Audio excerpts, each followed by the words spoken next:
Hi ladies and gentlemen, welcome back to the Superchunk Super Audio Show. Today I'm going to talk about a topic that is very close to my heart. I know that top shelf IEMs are very expensive and not everybody can afford them, and that is perfectly fine. So that's why I've decided to create a list today to talk about 3 IEMs under 99 US dollars so that you do not have to mortgage your house to afford them. Let's go!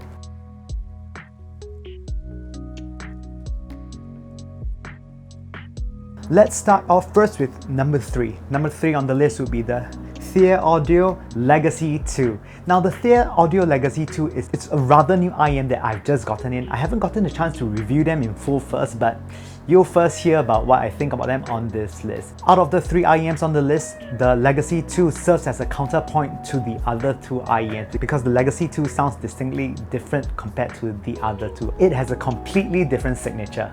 The Legacy 2, it's a neutral bright or neutral cold sort of signature that is not very common under 99 US dollars. The Thieaudio Legacy 2 is a hybrid IEM that features a 10mm beryllium dynamic driver as well as a single balance armature. I think that the dynamic driver handles all the bass section of the Legacy 2 while the single balance armature handles the mid-range and the highs. In terms of build, the Legacy 2 comes in the usual custom universal shape IEM. I think you've seen many of these before. They look somewhat similar. The Thieaudio Legacy 2 you can see here, it's in a very beautiful sapphire blue with a nice sort of faceplate that has a bit of mica effect, Also, the Thieaudio Legacy 2 also comes with a 2-pin connection, which is handy if you want to roll cables.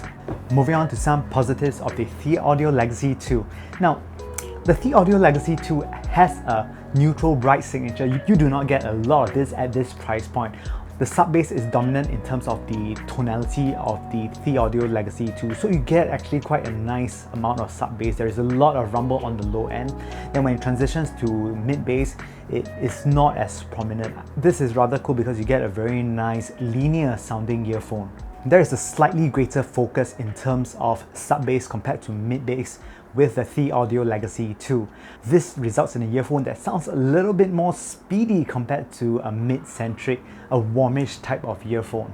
Bass is handled by the beryllium dynamic driver, and this gives it a very good rumble in the low end, especially with regards to sub bass. In terms of mid-range, it is very transparent. So what you get at the end of the day is how the engineer wanted the sound to be. It's not excessively warm like some of the other earphones. It's just a very neutral sort of representation with regards to the mid-range on the Thieaudio Legacy 2. Mid-range is smooth and has enough details for it to be rather interesting to listen to. And in terms of treble, the Thieaudio Legacy 2 is nimble, quick and fast. Does this give you a lot of air?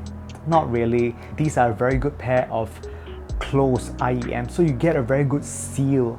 You don't really hear the outside world a lot, but that also leads it to one of its detriments. In terms of soundstage, I find the Legacy 2 to be the poorest amongst the rest of the IEMs on the list. This is simply due to its closed nature. You get very good isolation, but you do not get a very good sense of space with the Thieaudio Legacy 2.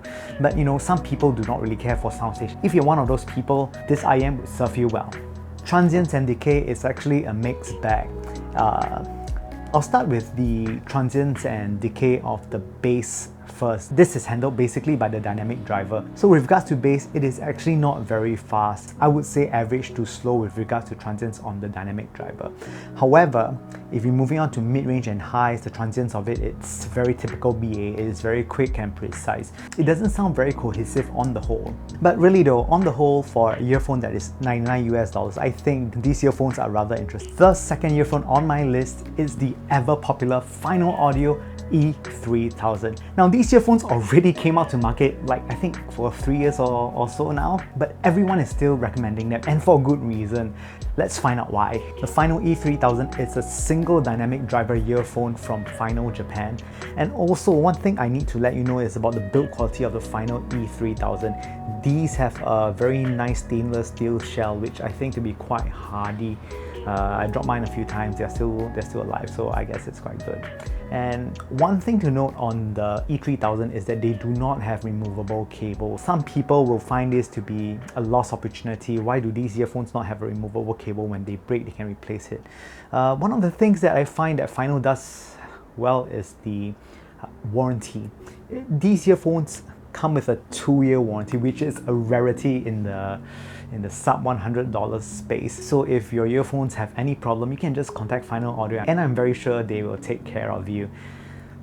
That's basically it for the build quality. But now I'll move in onto sound, and the E3000 has a neutral warm sort of signature, something that I personally adore a lot.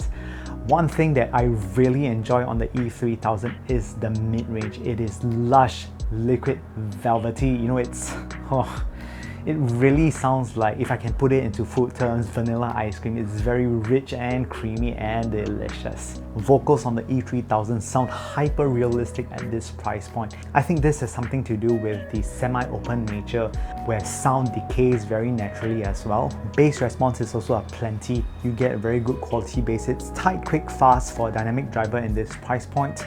Also to add, because it's semi-open in nature, there is a very fast and natural decay. It's not like a very abrupt cut to the decay of this earphone. No, there is a very nice gradual taper until it cuts off completely, and I find that adds to its airy nature as well. Treble on the E3000, it is very different from the Thieaudio. I think the number one earphone also renders it very differently from the Thieaudio. Now, because treble is done by a dynamic driver, it is actually rendered in a very smooth manner and has enough details and intricacies to keep you entertained. With regards to the decay of the treble, it is very natural. It is not a very hard and fast stop.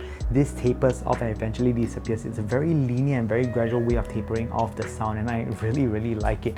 It is not the most treble focused IEM, but it does not have to be. This captivates me by its lush, warm tone that really, you know, makes me want to listen to it every other day. Soundstage for the E3000 is also next level compared to the Thieaudio. These are semi-open earphones, so what you get, it's a really expensive soundstage. You can really notice that the sound is bigger than what you actually would think that these earphones have. Of course, this comes with a bit of a negative. You do not get the same level of isolation that you get with the Thieaudio, but you know, it depends on what you want. If soundstage is your jam, then maybe choose the E3000 rather than the Thieaudio Legacy 2. Those have better isolation, so if you're on the go more often, requiring, like, you know, you don't want to hear anybody, then get the Thieaudio. And following that, the last positive of the E3000 is that this earphone scales. As you journey on your audio journey, you change different components of your setup. I started with a simple DAP, like what did I get in the past? Maybe the Thieaudio X1 many years back. I eventually worked my way up to get something better, and I can tell you that the E3000 scales. So even today, I still find that it scales. I use it with the Paul S1, you know, it sounds okay, it sounds good. When I throw it with a Hugo 2, the E3000 sounds like a different beast. It sounds incredibly coherent, but then again, you know, there is a lot of potential with this earphone. Now let's talk about some of the negatives of the E3000. The first would be that because this is a semi-open design, you do get better soundstage, but the flip side of it is that you do not get a lot of isolation. In fact, I think isolation is not one of its strong points. So if you are the type of person that is on the go all the time and you really have an emphasis that you need to separate yourself out from the rest of the world, these earphones are probably not the ones for you. But if you can live with that, you actually enjoy a wider soundstage. The next thing that I find to be a negative with the E3000 is the cable. Because it is non-detachable, if your cables break or anything, they are not the easiest to replace. So I think that is a real pity. But on the whole, if you can live with these two negative points, I think it would suit you rather well. And now in first place, it's not even a surprise, I think everybody has guessed it. It's the Moondrop Aria 2021. These are great. The Aria 2021, really, it's a very well-built earphone. These are made of metal, comes in an interchangeable 2-pin configuration, has a questionable cloth cable, but that's okay, that's a minor gripe. Internally, it has a single dynamic driver made of liquid crystal polymer, which was on the Sony NDR EX1000, a legend, a classic of its own. But you know, it sounds completely different from the Arias, and you know, I don't need to say more. These are very amazing specs for the price. They sound amazing. The Arias are neutral warmish in tone and produces a siren song. Once I put them in my ears, I cannot really take them off. Let's start off with some of the positives of the Aria. They are a neutral warmish sort of signature, actually quite similar to the E3000. The signature of the Arias will suit most genres of music very well actually. Bass on the Arias have very good extension, so there is a very rumbly sub bass, and this is carried on into the mid bass. On the whole, bass is very neat, tidy and dynamic. When you hear booms in the bass, you really can kind of feel it, and I think that is incredible for an IEM to achieve that sort of effect. In terms of vocals, it is delicate and intricate with good resolving power. It does not resolve vocals in the way that it is very in your face, like, hey, the details are here, listen to me. No, it does not. It does so in a very subtle manner. It is all there, but it is for the listener to explore. So if you actively listen to the vocals, you can hear when the singer breathes, the tonality the singer takes, what kind of method, what kind of way is the singer singing, whether she's singing with an open mouth or whether she's closing her mouth a bit. The slight shift in tonality, you can actually hear that with the Arias. And lastly, treble. Treble extends well and it's actually rather fast. I just find them a little bit slower compared to the Thieaudio Legacy 2. In terms of detail in treble, they are all present and it's not really shouty, so your cymbals and crashes are very present. You can hear them, but they do not overstay their welcome. Sometimes, you know, treble, when they overstay their welcome, they become a bit grainy and harsh. These are not the ones in any case. Of course, the Arias are not perfect. There is one thing on the Aria that I absolutely despise. I really hate the cable. The cable, to be honest with you, it's cloth braid, but the thing about them is that they are a little bit too thin. I can call them up and keep them in this manner, but what happens when I want to use them again, like say 5 minutes later? Very often they get tangled up and I have to spend another 5 minutes untangling them to be able to use them. So that's why when I use them, I don't really put them back in the case, I guess. That is the only flaw that I can find in the Arias 2021. Other than that, it really is a fantastic earphone, under $100 US, and there's really nothing much to complain.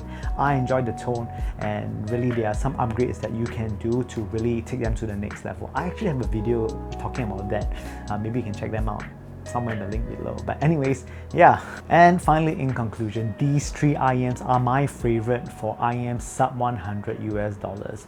Each has their own sweet and interesting properties.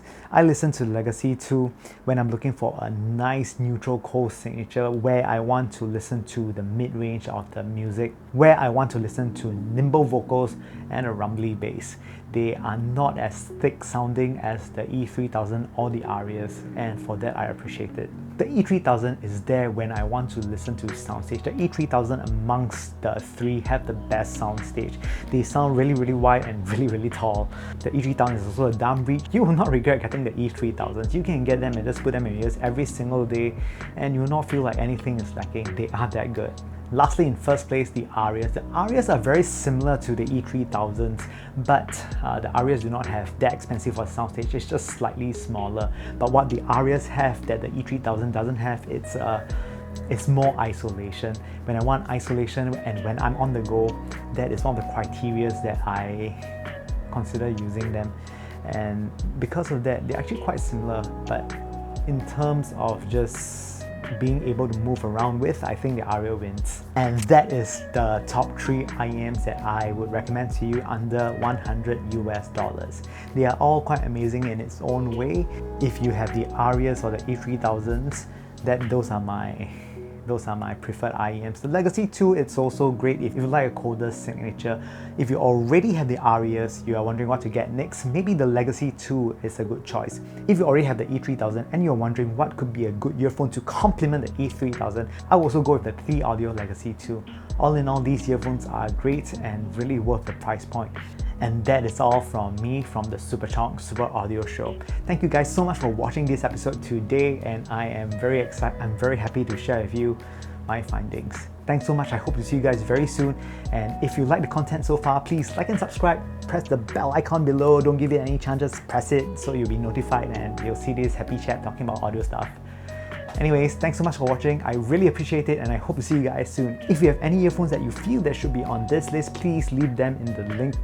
Please comment down below so I can find out more about them and perhaps share with everyone else. Thanks so much. I hope to see you guys very soon. Bye. Really, bye.